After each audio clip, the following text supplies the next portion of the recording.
بسم اللہ الرحمن الرحیم، ویلکم اینڈ السلام علیکم کے گریڈ سیکنڈ ایئر بوائز. امید ہے اسٹوڈنٹس آپ سب خیر خیریت سے ہوں گے. تو اسٹوڈنٹس، ہم لوگوں نے اپنی پاکستان اسٹڈیز کی بک میں 3 لیکچر سٹارٹ کے پڑھ لیے، جن میں ہم نے سب سے پہلے میں نظریے کو ڈیفائن کیا تو اس کی اہمیت کو، سیکنڈ پہ ہم نے نظریہ پاکستان کے ارتقاء کو، تھرڈ نمبر پہ ہم نے نظریہ پاکستان کی اجزاء ترکیبی کو ڈسکس کیا. تو اسٹوڈنٹس، آج کا جو ہمارا ٹاپک ہے وہ سے تھوڑا سا ڈفرینٹ ہے. آج جو ہم تحریک پاکستان کا جو ہے مختصر تاریخی پس منظر پیش کریں گے کہ تحریک پاکستان کیسے شروع ہوئی.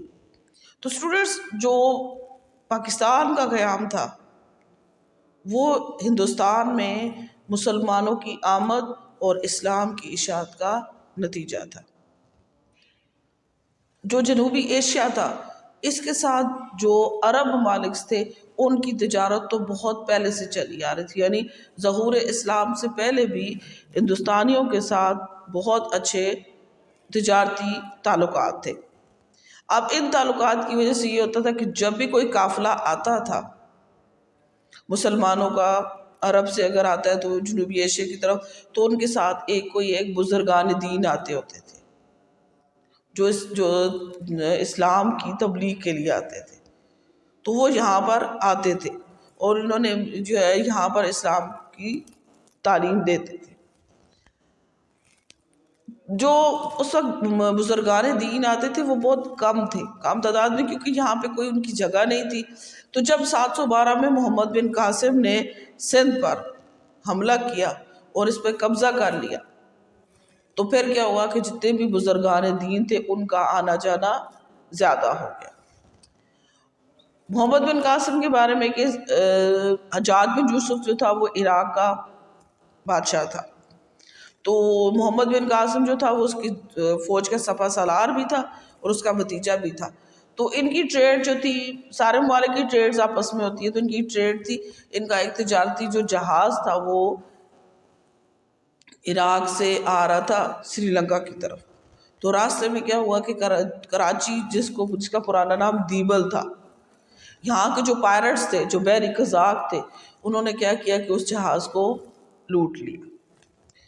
تو یہ خبر جب حجاج بن یوسف تک پہنچی تو اس نے اس وقت کا جو راجہ تھا سندھ کا، دیبل کا راجہ داہر، اسے کہا کہ تم ان پائرٹس جو بھی ہیں، وہ جتنے بھی ہیں، ان سے ہمارا سامان جو ہے ہمیں واپس کرو. تو اس نے کہا کہ ان کے اوپر میرا اختیار نہیں ہے، اسے جھوٹ بولا. تو پھر کیا ہوا کہ حجاج بن یوسف نے محمد بن قاسم کی سرکردگی میں اپنی فوج جو تھی وہ دیبل بھیجی، اور یہاں پر آ کر محمد بن قاسم نے پورے سندھ راجہ دار کو شکست ہوئی اور پورے سندھ پر ان کا قبضہ ہو گیا. تو یہاں پہ یہ اسٹوڈنٹ یہ تھا کہ محمد بن قاسم جو تھا اس نے سندھ میں آ کر بہت زیادہ ریفارمز کی، بہت زیادہ اصلاحات کی. اس نے سندھ اور ملتان کے علاقوں پر عربوں کی حکومت قائم کی. جب اس کا قبضہ ہوا تو اس نے ہر شہر میں اور قصبے میں مساجد بنائی اور اسلامی تعلیمات کے لیے، تدریس کے لیے بھی بہت سے مدارس کھولے. اور محمد بن قاسم کے آنے کے بعد ہوا کہ جو بزرگان دین تھے ان نے سندھ میں اسلام کی اشاعت کا کام جو تھا وہ شروع کر دیا، اور ان کی کوششوں سے کیا ہوا کہ بہت بڑی تعداد میں مقامی لوگ جو تھے وہ مسلمان ہوئے. تو یہاں پہ اس کے ساتھ یہ بھی بتاتے چلوں کہ جو محمد بن قاسم تھے، محمد بن قاسم نے جب سندھ پر فتح کیا تو ان کا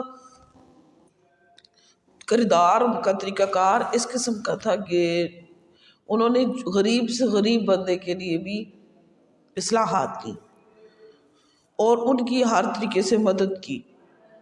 تو یہی بات ہے کہ جب یہ تاریخ میں لکھا ہے کہ جب محمد بن قاسم واپس جا رہا تھا تو جو سندھ کے لوگ تھے وہ سارے رو رہے تھے کہ محمد بن قاسم نے ان کے لیے اتنی زیادہ ریفارمز کی تھی کہ وہ لوگ اس کو بھول نہیں پا رہے تھے. یہ تو تھا محمد بن قاسم یعنی 712 کا. اس کے بعد بات کرتے ہیں کہ جو شمالی ہندوستان تھا اس میں اسلام کی اشاعت جو تھی محمود غزنوی کے دور سے شروع ہوئی. محمود غزنوی جو تھا وہ بہت بڑا جنگجو تھا، افغانستان میں اس کی حکومت تھی. اور محمود غزنوی کے بارے میں ہے کہ اس نے شمالی ہندوستان میں اس نے 17 حملے کیے، لیکن یہ تھا کہ یہ یہاں پر رکا کبھی نہیں تھا۔ تو اس کی ریزن کیا تھی کہ یہ صرف اور صرف جو تھا اس کا موٹو تھا ویلتھ، یعنی اس کا موٹو کیا تھا کہ زیادہ سے زیادہ دولت ملے۔ تو اسی لیے کہتے ہیں کہ اس نے محمود غزنوی نے سومنات کا جو مندر تھا ہندوستان میں، اس کے اوپر اس نے جب حملہ کیا تھا تو وہاں سے 6.5 لاکھ ٹن سونا یہ وہاں سے لوٹ کے لے کے گیا تھا سومنات کے مندر سے۔ یعنی اس کا بیسک جو مقصد تھا صرف اور صرف یہاں سے ویلتھ، دولت وغیرہ اکٹھی کرنی تھی، یہاں پر اس کا کوئی ارادہ نہیں تھا حکومت بنانے کا۔ پھر اسی طرح سے تھا کہ جس طرح سے آتے رہے بہت سے بادشاہ آتے رہے جہاں پر حملہ کرنے کی، جو بھی آتا تھا اس کے ساتھ بزرگان دین لازمی آتے تھے۔ 1005 میں شیخ اسماعیل بخاری لاہور تشریف لائے اور آپ کی تبلیغ سے روزانہ سینکڑوں لوگ جو تھے وہ اسلام قبول کرتے تھے۔ حضرت علی حجویری جن کا نام حضرت داتا گنج بخش کے نام سے مشہور ہے، اسی دور میں لاہور تشریف لائے اور آپ کی کوششوں سے ہزاروں لوگ دائرہ اسلام میں داخل ہوئے۔ یعنی 1005 میں ہی شیخ اسماعیل بخاری بھی لاہور تشریف لائے اور حضرت علی حجویری یعنی حضرت داتا گنج بخش بھی لاہور تشریف لائے۔ سلطنت دہلی کے قیام کے بعد کہ یہ جو دہلی کی سلطنت بنی تھی، اس کے بننے کے بعد کیا ہوا، ہندوستان میں اسلامی علوم اور فنون کو بہت زیادہ فروغ حاصل ہوا۔ یہ جو سلطنت دہلی، سلاطین دہلی جن کے نام سے کے مسلمان جو حکمران تھے ان کے بارے میں ہے کہ ان کے دور میں بہت سے علماء اور مشائخ برصغیر آئے اور ایک مسلم معاشرے کی تشکیل میں بڑا اہم کردار ادا کیا۔ اسی دور میں حضرت خواجہ معین الدین چشتی اجمیری نے پنجاب سے گزر کر اجمیر شریف کو اپنی جو سرگرمیاں تھی ان کا مرکز بنا لیا۔ اسی طرح سے تھے حضرت فرید الدین شکر گنج، انہوں نے پاک پتن کو اپنا مرکز بنایا اور ان کی تعلیمات سے، اخلاق سے ہزاروں لوگ جو تھے وہ مسلمان ہوئے۔ اس طرح مغربی پنجاب میں بہاؤالدین زکریا کی کوششوں سے بہت زیادہ غیر مسلم جو تھی وہ دائرہ اسلام میں داخل ہوئے۔ اور اسی دور میں جتنے ہم صوفیاء کرام کے نام لے رہے ہیں ان میں سے اگر حضرت نظام الدین اولیاء کا نام نہ لیں تو یہ بھی غلط بات ہے۔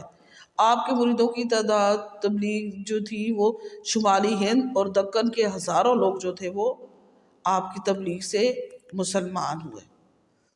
اس کے علاوہ پنجاب میں سلطان سخی سرور، کشمیر میں حضرت بلبل شاہ اور سید علی ہمدانی، جبکہ بنگال اور آسام میں شیخ جلال الدین تبریزی نے اسلام کی اشاعت میں بہت بنیادی کردار۔ اسٹوڈنٹس، ہم لوگوں نے ابھی جو پڑھا کہ وہ محمد بن قاسم کے بعد کیسے بزرگان دین آئے، محمود غزنوی کے دور میں بھی آئے جنہوں نے اسلام کی اشاعت، برصغیر میں اسلام کی اشاعت پر زور دیا انہیں، اور یہاں پہ بہت سے ہزاروں کی تعداد میں لوگ جو تھے وہ انہوں نے اسلام کو قبول کیا۔ اور ایک اور بات آپ کو بتاؤں کہ اسلام جو ہے وہ کبھی طاقت کے زور سے نہیں پھیلا۔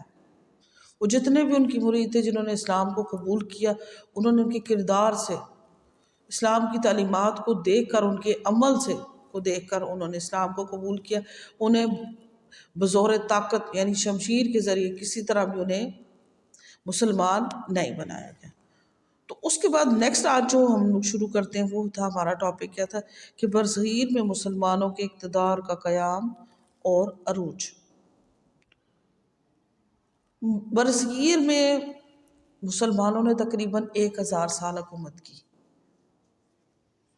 اور بہت سی ڈائنیسٹیز کام کی۔ ہمارے پاس سلاطین دہلی کا آتا ہے اور یہ خاندان علامہ ہے، اس سے اس کے بعد مغلز آ جاتے کہ ہم لوگوں نے تقریباً 1000 سال تک ہندوستان پہ حکومت کی۔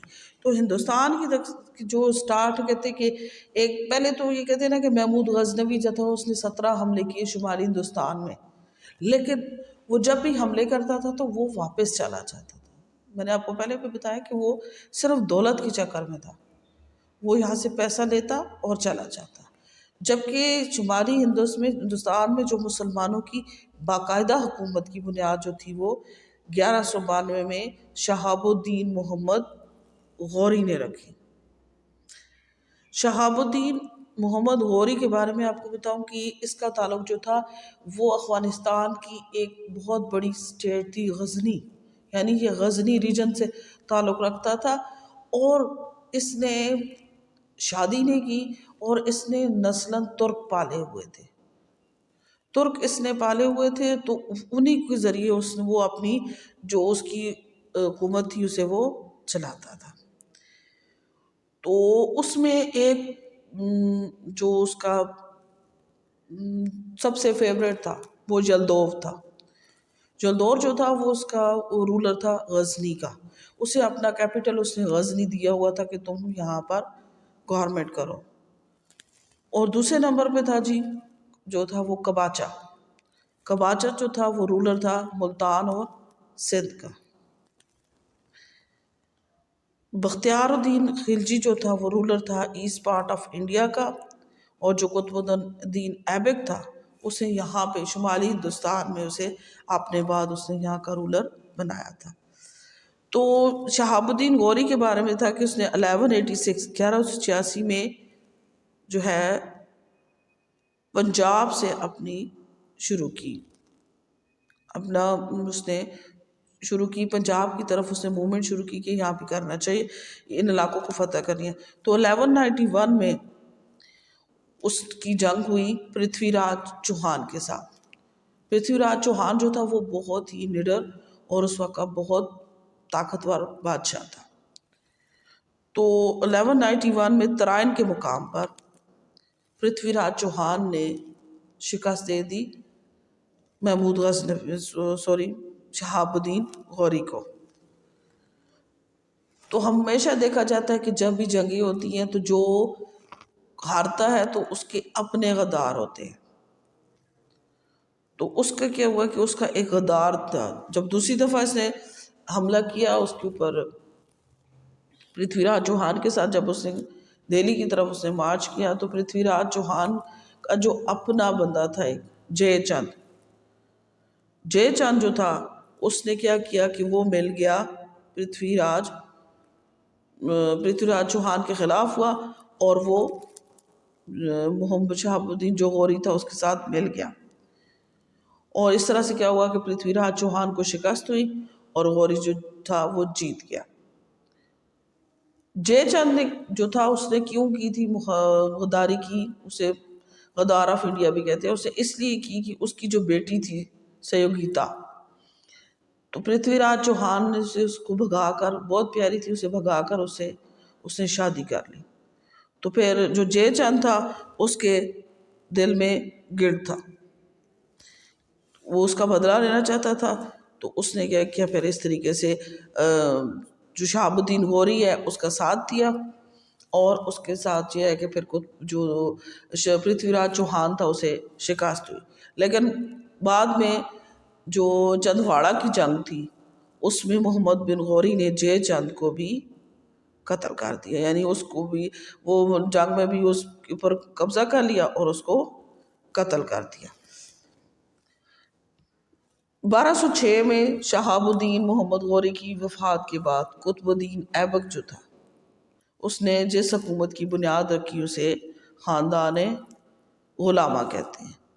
خاندان غلامہ میں اگر ہم لوگ دیکھتے ہیں تو سب سے پہلے ہمارے پاس قطب الدین ایبک آتا ہے، اس کے بعد آرام شاہ، پھر التمش، رکن الدین فیروز شاہ، رضیہ سلطانہ، بہرام شاہ، مسعود شاہ، نصیر الدین محمد شاہ اور غیاث الدین بلبل کے نام آتے ہیں۔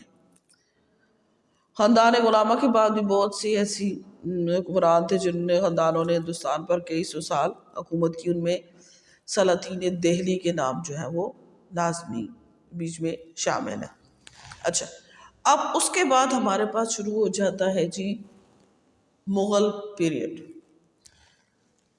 مغل حکمرانوں کا جو دور تھا وہ 1526 میں شروع ہوا اور 1857 میں ختم ہوا، جس میں آپ لوگ دیکھتے ہیں کہ بہت نامور لوگ یہاں سے گزرے، بادشاہ گزرے جن کی کہتے ہیں کہ گولڈن پیریڈ تھا، لائک ظہیر الدین بابر تھا، محمد ہمایوں تھا، جلال الدین اکبر تھا، اورنگزیب عالمگیر تھا، شاہ جہان تھا، اور جہانگیر تھا.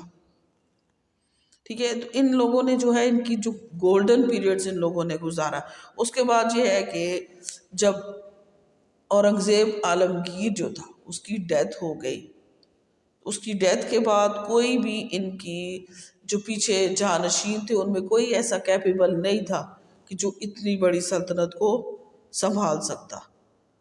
تو پھر اس کی نالائکی کی وجہ، ان لوگوں کی نالائکی کی وجہ سے کیا ہوا کہ مغل جو تھے وہ نااہل مغل حکمرانوں کا دور شروع ہوا، جو 1707 سے لے کر 1857 میں آخری مغل حکمران بہادر شاہ ظفر کی معزولی اور گرفتاری تک جاری رہا.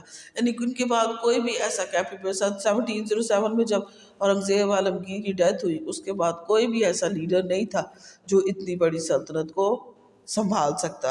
اور یہاں سے پھر یہ ہوا کہ جو نااہل تھے، اور آخرکار مغلوں کی حکومت کا جو ختم ہوئی وہ 1857 میں بہادر شاہ ظفر کی معزولی اور گرفتاری تک جاری رہی. اچھا، نیکسٹ ٹاپک ہمارا جو ہے وہ ہے انگریزوں کی ہندوستان آمد اور انگریز حکومت کا قیام. برصغیر پاک و ہند میں یورپی اقوام کی آمد کا سلسلہ جو تھا وہ مغلوں کے دور حکومت سے پہلے شروع ہو چکا تھا. یعنی مغل سے پہلے ہی یہاں پہ جو تھے وہ جو یورپی اقوام تھی تجارت کی غرض سے، جیسے ہی عرب آتے تھے اسی طرح سے یورپی اقوام جو تھی وہ تجارت کی غرض سے آتی تھی. لیکن ان کی جو سرگرمیاں تھی نا وہ صرف اور صرف جو تھی وہ تجارت تک محدود تھی. اور جہانگیر کے دور میں ان کا ایک لیڈر تھا سر تھامس راؤ. اس نے کیا کیا تھا کہ بہت پہلے ہی اس نے ہندوستان میں انٹری کے لیے اپنا راستہ بنایا ہوا تھا. اس نے برات حاصل کی ہوئی تھی اس سے جہانگیر سے کہ ہمیں یہاں پہ تجارت کرنی دی جائے. تو وہ اس وقت سے انہیں یہاں پر تجارت کرنے کا پورا رائٹ ملا ہوا تھا. تو پھر کیا ہوا کہ جب وہ تجارت کی غرض سے آئے تو یہاں پہ، لیکن جب انہوں نے یہاں کے حالات دیکھے تو انہوں نے کیا کیا کہ جب دیکھا کہ 18ویں صدی میں جو مسلمان تھے یعنی جو مغل سے ان کا جو اقتدار تھا وہ کمزور ہونے لگا، تو انہوں نے کیا کیا کہ ارد گرد کے حالات کا جائزہ لینا شروع کر دیا. انہوں نے یہاں پر اپنی ایک کمپنی بنائی ایسٹ انڈیا کمپنی کے نام سے، جو کہ ڈائریکٹ کراؤن کو اسسٹ کرتی تھی. تو اس نے ایسٹ انڈیا کمپنی بنائی تو انہوں نے یہاں کے جو لوگ تھے، جہاں کے جو حکمران تھے، ان کی کمزوریوں اور اندرونی جو سازشیں تھی، جو انتشار تھا، اس سے بھرپور فائدہ اٹھایا. اب یہاں پہ آپ کو اسٹوڈنٹس بات بتاتے چلو کہ ہمیشہ وہی قومیں جو ہے زوال پذیر ہوتی ہیں جن کا آپس میں اتفاق اور اتحاد نہیں ہوتا.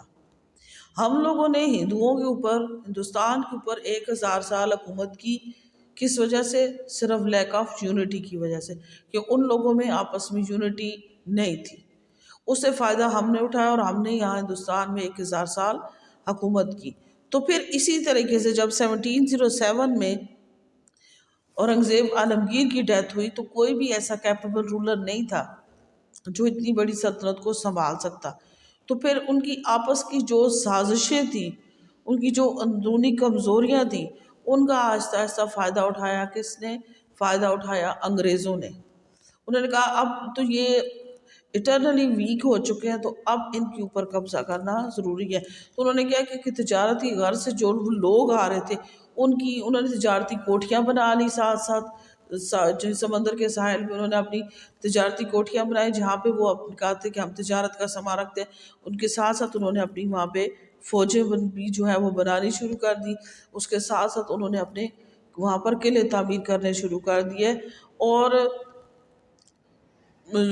جو ان کے سیاسی عزائم تھے وہ واضح طور پر ابھر کر سامنے آ چکے رہے تھے. اور 1857 کی جو یعنی 1857 تک جو ایسٹ انڈیا کمپنی تھی وہ ہندوستان کے بہت سے حصوں پر قبضہ کر چکی تھی. اور جو آخری مغل بادشاہ تھا اس کا جو رول تھا وہ صرف اور صرف کچھ علاقوں تک محدود ہو کے رہ گیا تھا۔ نیکسٹ آج کا جو ٹاپک ہے ہمارا 1857 کی وار آف انڈیپینڈنس۔ اسٹوڈینٹس آج ہم لوگ جو ہے اپنا جو نیکسٹ ٹاپک ہے وہ ہمارا ہے جی جنگ آزادی 1857 یعنی 1857 کی وار آف انڈیپینڈنس کے بارے میں۔ اب یہاں پر یہ آتا ہے کہ دیکھیے ہم لوگوں نے پڑھا کہ مسلمانوں نے 1000 سال حکومت کی، لیکن اس 1000 سال حکومت میں مسلمانوں نے کسی کو زبردستی مسلمان نہیں بنایا۔ انہوں نے اپنی ایسی پالیسیاں نہیں بنائی کہ جس سے دوسرے لوگ جو تنگ ہو۔ جیسے میں نے آپ کو بتایا تھا کہ محمد بن قاسم جب سندھ سے جا رہا تھا تو لوگ رو رہے تھے۔ کیوں رو رہے تھے؟ اس کی پالیسیوں کی وجہ سے۔ اس نے اتنی اچھی پالیسیز بنائی تھی جو لوگوں کے لیے کام کر رہی تھی۔ تو جب انگریزوں نے اپنا ہندوستان پہ اقتدار قائم کیا تو انہوں نے ایسی پالیسیاں اختیار کی کہ جس کی وجہ سے جہاں کے جو لوگ تھے ان کی سماجی اور اقتصادی زندگی پر بہت منفی اثرات مرتب ہوئے، کہ ان نے بہت زیادہ تکلیفیں دی گئیں۔ جب بھی کوئی جو چیزیں ان کو نہیں پسند تھی وہ کی گئیں۔ مشنری اسکولز اوپن کیے، زبردستی وہاں پر عیسائیت کی تعلیم دی جاتی تھی کہ آپ اس کو حاصل کریں۔ پھر ایسے طرح سے تک جو فوج کے لوگ تھے وہ لوگ جو تھے وہ فوج کے لوگ جو تھے وہ ان کو ایسے کارتوس ملے جاتے تھے کہ جو کہ پگز کی جو چربی ہوتی ہے اس سے بنے ہوتے تھے، اور اسے استعمال کرنے سے پہلے دانتوں سے کاٹنا پڑتا تھا۔ ظاہر سی بات ہے ہمارے مذہب میں تو یہ چیز حرام ہے کہ ہم اس کا نام ہی نہیں لیتے، جو کہتے ہیں ہم نام لینا ہی حرام ہے، تو پھر اس کو منہ میں کیسے ڈالا جاتا کہ وہ منہ میں جو ہے وہ اس کو ڈالا جاتا کہ یہ جو ہے یہ ان کو پہلے کاٹو، اور کاٹنے کے بعد پھر آپ لوگ جو ہیں وہ پھر اس کو گن میں لوڈ کر کے پھر کرنا ہے۔ تو پھر اس چیز سے ایسی بہت سی ان کی ایسی پالیسیز تھی کہ جو کہ بالکل ایسی تھی کہ جو لوگوں کو یہ ماننے کو دل ہی نہیں کر رہا تھا، اور ان کے ساتھ ایسی انہوں نے وہ ٹیکسز وغیرہ لگا دی، ان کی اقتصادی پالیسیاں ایسی کر دی کہ لوگ جو تھے وہاں کے وہ معاشی بدحالی کا شکار ہو گئے، کہ وہی ہندوستان تک جو کہ ایگریکلچر لینڈ تھی، یہاں سے لوگ جو تھے وہ چیزیں لے کر باہر جاتے تھے، تو وہی ہندوستان ہو گیا جس میں کھانے کی چیزیں جو فوڈ آئٹم تھے وہ بھی امپورٹ کیے جانے لگے، یعنی ان کے اوپر ٹیکس وغیرہ لگا کے، اور لوگوں کو جو تھے وہ بہت زیادہ ان کے معاشی بدحالی کا شکار ہو گئے۔ اس کے ساتھ ساتھ انگریزوں نے کیا کیا کہ ہندوستان کے لوگوں کے جو مذہبی عقائد تھے اور ان کی جو ثقافتی روایات تھی اس میں بھی کھلم کھلا انہوں نے مداخلت شروع کر دی، اور جو عیسائی جو آئے ہوئے تھے مبلغ یعنی اب تبلیغ والے، وہ کھلے عام عیسائیت کی تبلیغ کر رہے تھے، اور جو ان کی یہ پالیسیاں تھیں ان کی وجہ سے ہندوستان کے جو لوگ نہ صرف یہ نہیں کہ مسلمان تھے بلکہ سکھ بھی، ہندو بھی، یہ تینوں ایسے لوگ تھے جو انگریزوں سے سخت نفرت کرنے لگے۔ تو پھر اس کے لیے انہوں نے کیا کیا کہ 1857 میں مسلمانوں ہندوؤں نے مل کر انگریزوں کے خلاف جنگ کی، جسے انگریز غدر اور برصغیر کے تاریخ دان آزادی کی جنگ قرار دیتے ہیں۔ اچھا، کازز جو پڑھی وہی تھی نا کہ ہم اس کے بارے میں پڑھا کہ کیا کر رہے تھے۔ اب کہتے ہیں کہ مسلمان جو تھے یہ جو ہندو دونوں یہ جنگ کیوں ہار گئے۔ اب اس کی ہم لوگ پڑھتے ہیں جی اس کی ریزن کے بارے میں کہ جو انہیں ناکامی ہوئی جنگ میں اس کی ریزن کیا تھی۔ اب جنگ ہمیشہ ٹھیک ہے مانتے ہیں جوش اور جذبے سے لڑی جاتی ہے، جوش اور جذبہ ان لوگوں میں موجود تھا، لیکن اندرونی سازشیں یعنی ایک دوسرے کے ٹانگ کھینچ رہے تھے یہ لوگ، اوپر سے سارے یونائٹ تھے لیکن اندر سے ایک دوسرے کے خلاف تھے۔ یہ جو اندرونی سازش تھی اس نے بھی یہ بھی سب سے بڑی وجہ بنی جنگ کی ناکامی کی۔ دوسرے نمبر پہ ان میں آپس میں لیک آف یونٹی تھا، بابی نا اتفاقی، مختلف علاقوں سے آئے ہوئے لوگ تھے، کوئی کہاں سے، کوئی بلوچستان سے آیا ہے تو کوئی بنگلہ دیش سے آیا ہوا تھا، کوئی جو مدراس سے آیا تھا، کوئی بمبئی سے آیا ہوا تھا، کوئی کہاں، یعنی ہندوستان کے چاروں کونوں سے لوگ آئے ہوئے تھے، لیکن ان میں یونٹی نہیں تھی. ایک کہتا ہے ایسے کرو تو دوسرا کہتا ہے نہیں ایسے کرو. یعنی ان کے پاس کوئی اسٹریٹجی ہی نہیں تھی کہ وہ جس کے مطابق، کوئی ایسا بندہ نہیں تھا ان کے پاس جو ان کو جو ہے اس بارے میں بتائے. تو ان کی آپس میں نا اتفاقی کی وجہ سے یہ لوگ جو تھے وہ جنگ جیت گئے. اس کے بعد ایک اور پوائنٹ آ جاتا ہے لیک آف اسٹریٹجی. حکمت عملی ان میں نہیں تھی. ان کے پاس کوئی ایسا لیڈر ہی نہیں تھا کہ جس کے ہاتھ پہ یہ لوگ بیعت کرتے اور وہ جیسے کہتا یہ لوگ ویسے کرتے. سارے اپنی اپنی من مانیوں میں لگے ہوئے. ایک کہتا ہے گولا مارو، دوسرا کہتا ہے نہیں گولی مارو. یعنی ان سب کے آپس میں ان کے اتفاق نہیں تھا، ان میں اسٹریٹجی نہیں تھی. اس کی وجہ اور اس کی بنسبت انگریز، ظاہر سی بات ہے اس کے پاس جدید ویپنز بھی تھا، اور یہ تھا کہ فوجی ہمیشہ اسٹریٹجک پوائنٹ آف ویو سے کھیلتے ہیں، نہ کہ وہ جوش کے ساتھ ہوش بھی رکھتے ہیں. تو پھر اس وجہ سے بھی انگریز جو تھا وہ جیت گیا، اور یہ جو وار آف انڈیپینڈنس تھی اسے میں مسلمانوں کو، ہندوؤں اور سکھوں کو شکست ہوئی. اور اس کے ساتھ ساتھ یہ تھی کہ یہ جو جنگ تھی کچھ علاقوں پر تھی. پورے ہندوستان میں اگر ایک ساتھ شامل شروع ہو جاتی تو پھر میں بھی اس کے اثرات مختلف ہوتے، لیکن صرف چند علاقوں تک محدود تھی، جس کی وجہ سے انہیں جنگ کی ناکامی سے دوچار ہوئے اور انگریزوں نے دوبارہ ہندوستان پر اپنا اقتدار مضبوط کر لیا. یہ تو تھا جی، ہم نے پڑھا کہ جنگ آزادی کی کازز کیا تھی اور اس کی ناکام ہونے کی ریزن کیا تھی.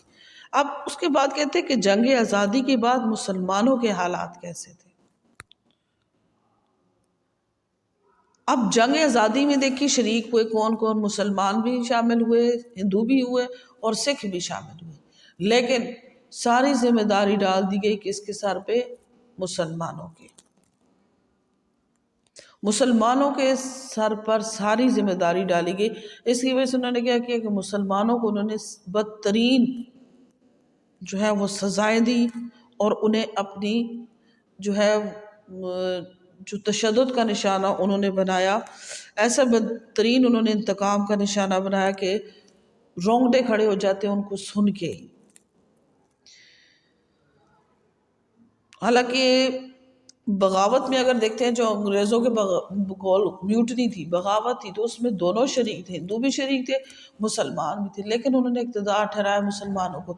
اس کی ایک اور ریزن یہ بھی تھی کہ انگریزوں نے اقتدار چھینا تھا مسلمانوں سے، تو وہ ایک کوشش کر رہے تھے کہ کسی طریقے سے، انہیں پتہ یہ چیز کا یہ ڈر تھا کہ جس سے چیز چھینی جاتی ہے تو وہ دوبارہ کوشش کرتا ہے لینے کا.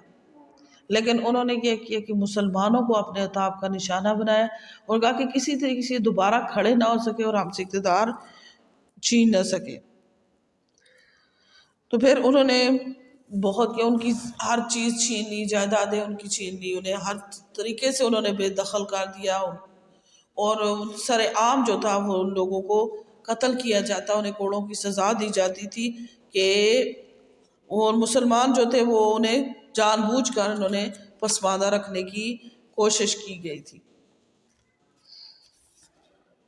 اور اسی سلسلے میں کیا ہوا کہ جو انتہا پسند ہندو تھے انہوں نے کیا کیا، اس موقع سے فائدہ اٹھایا اور انگریزوں کے ساتھ مل کر ہندوستان پر کئی سو سال تک حکومت کرنے کا بدلہ لینے کی کوشش کی.